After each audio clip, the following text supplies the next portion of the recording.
عداوت مجھ سے کیوں اتنی، میں تو قرآن کا داعی ہوں، رسول اللہ کا وارث، صحابہ کا سپاہی ہوں، مجھے ہے کفر۔ السلام علیکم ورحمۃ اللہ وبرکاتہ۔ الحمدللہ رب العالمین والصلاة والسلام علی سید الانبیاء والمرسلین وعلی آلہ وصحبہ اجمعین ومن تبعہم بإحسان الی یوم الدین، اما بعد۔ معزز ناظرین، ہم میں سے بہت سارے لوگ کاروبار کرتے ہیں، بزنس کرتے ہیں اور ان کا بزنس نہیں چلتا، ان کا کاروبار سکسیس نہیں ہوتا، ان کی دکان کامیاب نہیں ہوتی۔ اس کے لوگ ریزنز تلاش کرتے ہیں، تو بہت سارے لوگوں کو ایسا لگتا ہے کہ ہمارے کاروبار پر کچھ ہوا ہے۔ اس کو عام زبان میں کہتے ہیں کہ کاروبار کو، روزی کو باندھ دیا گیا ہے، بندش ہو گئی ہے۔ تو آج کے اس ویڈیو میں ہم یہ جانیں گے کہ کیا واقعی میں روزی کو باندھا جا سکتا ہے؟ کسی کے رزق کو کوئی باندھ سکتا ہے، کوئی روک سکتا ہے؟ اس کی کیا حقیقت ہے؟ اور اگر واقعی میں ایسا کچھ ہوتا ہے تو اس کا سولیوشن کیا ہے؟ اس پر انشاءاللہ آج ہم گفتگو کریں گے۔ تو سب سے پہلی بات تو یہ یاد رکھیں ناظرین کہ روزی جو ہے نا، یہ اللہ تعالیٰ نے اپنے ذمے لی ہے۔ روزی ہم جو محنت کرتے ہیں، جو کام کرتے ہیں، یہ ایک سیکنڈری چیز ہے۔ یعنی ہم یقیناً دنیا دارالاسباب ہے، ہم کام نہیں کریں گے تو ہمیں روزی نہیں ملے گی، لیکن ہمیں جو روزی ملنی ہے وہ ضرور مل کر کے رہے گی۔ یہ ہمارا عقیدہ ہونا چاہیے۔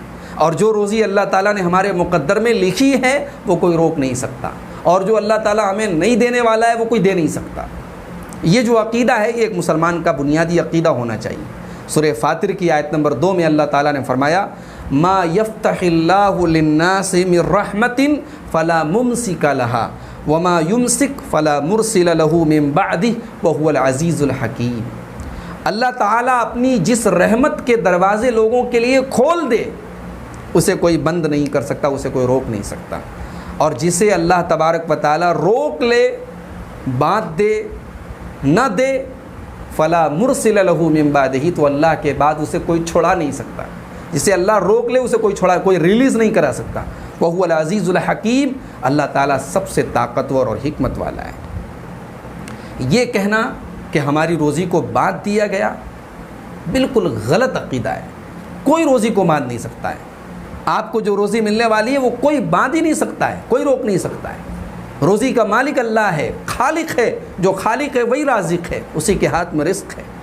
اللہ نے فرمایا سورہ ہود کی آیت نمبر 6 میں، وَمَا مِن دَابَّةٍ فِي الْأَرْضِ إِلَّا عَلَى اللَّهِ رِزْقُهَا، زمین کے اندر جتنے چوپائے ہیں سب کی روزی اللہ تعالیٰ کے ذمے ہے۔ وَيَعْلَمُ مُسْتَقَرَّهَا وَمُسْتَوْدَعَهَا، اور ہر چوپائے کا مستقر بھی وہ جانتا ہے اور مستودع بھی وہ جانتا ہے۔ مستقر کا مطلب جہاں پر وہ، یعنی پرماننٹ جہاں پر وہ رہنے والا ہے، اس ٹھکانے کو بھی اللہ جانتا ہے، اور مستودع کا مطلب عارضی اور ٹیمپرری جہاں اس کا ٹھکانہ، اس کو بھی اللہ جانتا ہے۔ کل فی کتاب مبین، اور پورا بایو ڈاٹا، پوری ڈیٹیل اللہ تعالیٰ کی کتاب مبین میں، اس کے لوح محفوظ میں لکھی ہوئی ہے۔ تو ناظرین، ہمارے رزق کے بیچ میں اور ہمارے بیچ میں کوئی رکاوٹ نہیں بن سکتا ہے، یہ بات یاد رکھیں۔ آئیے ایک حدیث دیکھتے ہیں۔ اسے امام طبرانی اپنی حدیث کی کتاب المعجم الکبیر کے اندر حدیث نمبر 7694 کے تحت لائے ہیں، اور شیخ البانی رحمہ اللہ نے اس کو صحیح الجامع کے اندر 2085 نمبر کے تحت اس کو صحیح قرار دیا ہے۔ حدیث کے راوی حضرت ابو امامہ رضی اللہ تعالیٰ عنہ کہتے ہیں کہ اللہ کے رسول صلی اللہ علیہ وسلم نے فرمایا، نفث روح القدس فی روعی، روح القدس نے یعنی حضرت جبرائیل نے میرے دل میں یہ بات پھونکی ہے، میرے دل میں یہ بات ڈالی ہے، ان نفسا لن تخرج من الدنیا، کہ کوئی بھی انسانی جان دنیا سے نہیں جا سکتی، نکل نہیں سکتی، حتی تستکمل اجلها، جب تک اس کی عمر پوری نہ ہو جائے۔ اپنی عمر کے پہلے کوئی دنیا نہیں چھوڑ سکتا۔ وتستوعب رزقها، اور جب تک اپنی پوری روزی حاصل نہ کر لے تب تک کوئی دنیا سے جا نہیں سکتا۔ جو روزی اس کو لکھی ہے اس کے پہلے وہ مر نہیں سکتا اس روزی کو حاصل کیے بغیر۔ فاجملوا فی الطلب، تو اللہ کے رسول فرما رہے ہیں کہ اللہ سے جب طلب کرو تو اچھے انداز میں طلب کرو، بہترین انداز میں اللہ سے روزی مانگو۔ ولا يحملنکم استبطاء الرزق ان تطلبوه بمعصیت اللہ، بڑی اہم حدیث ہے، اس کو سمجھنے کی ضرورت ہے۔ اللہ کے نبی کہہ رہے ہیں کہ روزی میں اگر کبھی ڈیلے ہو جائے، روزی ملنے میں دیر ہو جائے ہمارے حساب سے، ورنہ اللہ کی طرف سے ڈیلے نہیں ہوتا، وہ اللہ کی حکمت ہوتی ہے کوئی نہ کوئی، تو روزی میں اگر ڈیلے ہو جائے تو کہیں اس کی وجہ سے تم ایسا کام نہ کرنے لگو ان تطلبوہ بمعصیت اللہ، کہ تم روزی تلاش کرنے کے لیے اللہ تعالیٰ کی معصیت کرنے لگو۔ یعنی اللہ تعالیٰ نے ہمارے مقدر میں جو روزی لکھی ہے، مان لو اس میں کسی وجہ سے ڈیلے ہو رہا ہے تو ہم حرام کام کرنے لگے، سود کھانے لگے، جوا کھیلنے لگے، حرام کام کرنے لگے؟ نہیں، اللہ کے نبی کہہ رہے ہیں روزی میں ڈیلے ہو جائے، روزی میں تاخیر ہو جائے تو کہیں اس کی وجہ سے تم اللہ تعالیٰ کی معصیت کا کام مت کرنے لگو۔ فَإِنَّ اللَّهَ لَا يُنَالُ مَا عِندَهُ إِلَّا بِطَاعَتِهِ، اس لیے کہ اللہ تعالیٰ کے پاس جو چیزیں ہیں ان کو حاصل کرنے کے لیے اللہ کی اطاعت کرنا ہی ایک ماتر وکلپ ہے، اکلوتا طریقہ ہے۔ اللہ کی معصیت کر کے روزی نہیں حاصل کی جا سکتی۔ یہ حدیث بڑی جامع حدیث اور بہت غور کے لائق حدیث ہے۔ اس سے ایک بات یہ معلوم ہوئی کہ ہماری جو روزی ہے اس کو مکمل کیے بغیر ہم دنیا سے جا نہیں سکتے، اور دوسری بات یہ معلوم ہوئی کہ کبھی بھی گناہ کا کام کر کے روزی ہم حاصل نہ کریں، اس لیے کہ جو روزی لکھی ہے وہ اللہ تعالیٰ کی اطاعت کا کام ہم کریں گے تب بھی ہمیں ملے گی۔ معصیت کا کام کر کے اگر وہ روزی ہمیں مل بھی جائے تو ہماری آخرت برباد ہو جائے گی، ہم ایسا کام نہ کریں۔ آئیے ایک اور حدیث دیکھتے ہیں، صحیح ابن حبان کی 3238 نمبر کی حدیث ہے، اور علامہ البانی نے اس کو صحیح ترغیب و ترہیب کے اندر 1703 نمبر کے تحت صحیح قرار دیا ہے۔ حدیث کے راوی حضرت ابو درداء رضی اللہ تعالیٰ عنہ کہتے ہیں اللہ کے رسول صلی اللہ علیہ وسلم نے فرمایا ان الرزق، بہت اہم حدیث ہے، غور سے سنیے، ان الرزق لیطلب العبد کما یطلبہ اجلہ، روزی انسان کو تلاش کرتی ہے۔ اللہ اکبر، یہاں ساری دنیا روزی کے پیچھے بھاگ رہی ہے۔ اللہ کے نبی کی حدیث اور ہمارا ایمان ہونا چاہیے، حدیث بالکل صحیح ہے کہ روزی انسان کو تلاش کرتی ہے جیسے انسان کی موت اس کو تلاش کرتی ہے۔ ہم دنیا کے کسی کونے میں چلے جائیں، اگر ہماری موت کا ٹائم متعین ہے، جو اگر وہ وقت آ چکا ہے تو دنیا کے کسی بھی کونے میں رہے ہمیں موت آ جائے، تو جیسے موت ہمیں تلاش کرتی ہے، ہمارا اجل، ہماری موت ہمیں تلاش کرتی ہے، ہمارا رزق بھی ہمیں تلاش کرتا ہے، وہ رزق ہمیں مل کر کے رہے گا۔ ہاں، جہاں تک جادو کی بات ہے، جادو کے ذریعے یہ ہو سکتا ہے کہ ہمارے مال میں چوری ہو جائے، جادوگر اپنے جن وغیرہ کی مدد سے، اپنی شیطانی طاقتوں کی مدد سے ہمارے مال میں چوری کر سکتا ہے، ہمارے مال کو ضائع کر سکتا ہے، یہ بہرحال کر سکتا ہے، وہ بھی اس میں بھی اللہ کی مشیت کے بغیر وہ یہ کام نہیں کر سکتا، یہ سارے کام وہ کر سکتا ہے، ہمارے مائنڈ کو ڈائیورٹ کر سکتا ہے، بزنس ہمیں ہمارا دماغ ویسا نہ لگے جیسا لگنا چاہیے، ویسی پلاننگ ہمارے ذہن میں نہ آئے جیسی آنی چاہیے، ہمارا دماغ بیمار ہو جائے، مریض ہو جائے ہم جادو کے اثر سے، نظر بد کی وجہ سے، یہ پاسبل ہے۔ مگر یہ کہنا ہے کہ روزی کی بندش ہو گئی، روزی باندھ دی گئی، کسی نے کچھ کرنی کر دی، اللہ کے بندوں کسی نے کوئی کرنی نہیں کی، ہمیں اپنی کرنی پر غور کرنا چاہیے۔ ہم ڈھنگ سے بزنس نہیں کر پا رہے، ہم جو ہے یعنی جو طریقہ ہے، جو اس کے اصول ہیں ان کو ہم فالو نہیں کر، پھر ہم کہہ رہے ہیں ہماری دکان نہیں چل رہی۔ ہمیں پہلے دنیاوی جو وجوہات ہیں ان پر نظر ڈالنی چاہیے، اور ہمیں ایک بات یہ یاد رکھنی چاہیے کہ اگر ہم سے گناہ ہو رہے ہیں، اگر ہمارے مال میں برکت نہیں ہو رہی، ہمارے رزق میں برکت نہیں ہو رہی، ہمارا کاروبار نہیں چل رہا ہے، تو ہمیں اس پر بھی غور کرنا چاہیے، ہم اللہ کی کوئی نافرمانی تو نہیں کر رہے ہیں، کسی کا حق تو نہیں مار رہے، کوئی گناہ کا کام تو نہیں کر رہے، اس لیے کہ گناہ کی وجہ سے بھی انسان اپنی روزی سے محروم کر دیا جاتا ہے۔ اللہ کے پیارے نبی فرماتے ہیں، سنن ابن ماجہ کتاب الفتن کی حدیث ہے، حدیث نمبر 4022، اللہ کے پیارے نبی فرماتے ہیں ان الرجل لیحرم الرزق بالذنب یصیب، انسان گناہ کی وجہ سے روزی سے محروم کر دیا جاتا ہے۔ ہم اللہ کا تقوی اختیار کریں، اللہ سے ڈریں، اللہ اپنی روزی کے ایسے دروازے ہم پر، اور اللہ سے ڈرنے کا مطلب کیا ہوا؟ اللہ کے معصیت کے کاموں سے بچیں، نماز کی پابندی کریں، فرائض کی پابندی کریں، حرام چیزوں سے بچیں، بس یہی تقوی ہے۔ یہ تقوی اگر ہم اختیار کر لیں تو اللہ وہاں سے رزق دے گا، ہم سوچ نہیں سکتے۔ اللہ نے فرمایا سورہ طلاق کی آیت نمبر 2 اور 3 کے اندر، وَمَن يَتَّقِ اللَّهَ يَجْعَل لَّهُ مَخْرَجًا وَيَرْزُقْهُ مِنْ حَيْثُ لَا يَحْتَسِبُ، جو اللہ سے ڈرے گا اللہ تبارک و تعالیٰ اس کے لیے ضرور مشکلوں سے نکلنے کا کوئی راستہ نکال دے گا، اور اسے وہاں سے رزق دے گا جہاں سے وہ سوچ نہیں سکتا۔ اور اسی سورہ طلاق کی اگلی آیت میں، آیت نمبر 4 میں اللہ نے فرمایا وَمَن يَتَّقِ اللَّهَ يَجْعَل لَّهُ مِنْ أَمْرِهِ يُسْرًا، جو اللہ سے ڈرے گا اللہ اس کے تمام کاموں میں آسانی پیدا فرما دے گا۔ روزی میں اگر برکت نہیں ہو رہی ہے، پریشانی ہے، تو ہم کچھ دعائیں ہیں اللہ کے رسول نے ہمیں سکھائیں، ان دعاؤں کی ہم پابندی کریں۔ آئیے ایک بڑی اہم دعا ہے، اسے مسند احمد کے اندر امام احمد حدیث نمبر 3712 کے تحت لائے ہیں، اور علامہ البانی نے اس کو صحیح ترغیب و ترہیب میں 1822 کے تحت اس کو صحیح قرار دیا ہے۔ اللہ کے پیارے نبی صلی اللہ علیہ وسلم فرماتے ہیں، حدیث کے راوی حضرت عبداللہ ابن مسعود ہیں، کہتے ہیں اللہ کے نبی نے فرمایا ما اصاب احدا قط ہم ولا حزن، کسی بھی اللہ کے بندے کے اوپر جب بھی کوئی رنج اور غم اور پریشانی آئے تو وہ یہ دعا پڑھے۔ کیا ہے دعا؟ بڑی جامع دعا ہے، غور سے سنیے۔ اللہم انی عبدک وابن عبدک وابن امتک۔ دعا بھی سنیے اور دعا کا مطلب بھی سنیے۔ اے اللہ میں تیرا بندہ ہوں اور تیرے بندے کا بیٹا ہوں، میرا باپ بھی تیرا بندہ ہے۔ وابن امتک، اور تیری بندی کا بیٹا ہوں، میری ماں بھی تیری بندی ہے۔ ناصیتی بیدک، میری پیشانی تیرے ہاتھ میں۔ انسان کو کنٹرول کرنے کے لیے سب سے اہم چیز پیشانی ہوتی ہے۔ ناصیتی بیدک، میری پیشانی تیرے ہاتھ میں، یہ میں تیرے کنٹرول میں ہوں اے اللہ۔ ماضٍ فی حکمک، میرے بارے میں فیصلہ تیرا چل رہا ہے، تیرے علاوہ کسی کا فیصلہ نہیں چل رہا ہے۔ عدل فی قضاؤک، اور تیرا فیصلہ میرے بارے میں عدل کے اوپر مبنی ہے، تو ظلم نہیں کرتا ہے اللہ، تو ظلم سے پاک ہے، تیرا فیصلہ میرے بارے میں عدل کے اوپر، جسٹس کے اوپر مبنی ہے۔ اسألک بکل اسم ھو لک، اے اللہ میں تجھ سے سوال کرتا ہوں ہر اس نام کے ذریعے جو تیرا نام ہے۔ سمیت بہ نفسک، چاہے اس نام کو تو نے خود لیا ہو اپنے لیے، او علمتہ احدا من خلقک، یا اپنے بندوں میں کسی کو تو نے وہ علم وہ نام تو نے سکھایا ہو، او انزلتہ فی کتابک، یہ اپنا وہ نام تو نے اپنی کتاب میں نازل کیا ہو، او استأثرت بہ فی علم الغیب عندک، یا اس نام کو تو نے اپنے پاس علم غیب میں محفوظ رکھا ہو۔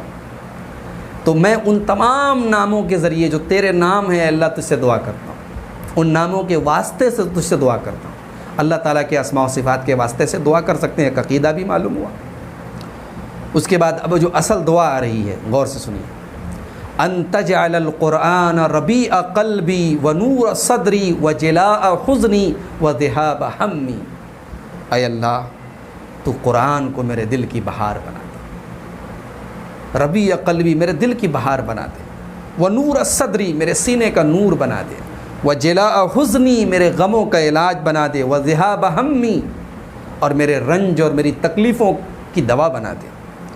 اللہ کے نبی فرماتے ہیں اگر یہ دعا کوئی پڑھ لے، الا اذهب اللہ ہمہ وحزنہ، اللہ تعالیٰ اس کے غم، اس کی پریشانی کو دور کر دے گا، وہ ابدلہ مکانہ فرحا، اور اس کی جگہ اللہ تعالیٰ اس کو خوشی عطا فرمائے گا۔ صحابہ نے پوچھا کہ اے اللہ کے رسول کہ کیا ہم اس دعا کو نہ سیکھ لیں، نہ یاد کر لیں؟ اللہ کے نبی نے فرمایا بلا کیوں نہیں، ینبغی لمن سمعہا ان یتعلمہا، جو بھی اس دعا کو سنے اسے چاہیے کہ اس دعا کو سیکھ لے، اسے یاد کرے۔ اللہم انی عبدک ابن عبدک ابن امتک ناصیتی بیدک ماض فی حکمک عدل فی قضاؤک اسألک بکل اسم ھو لک سمیت بہ نفسک او علمتہ احدا من خلقک او انزلتہ فی کتابک او استأثرت بہ فی علم الغیب عندک ان تجعل القرآن ربیع قلبی ونور صدری وجلاء حزنی وذہاب ہمی۔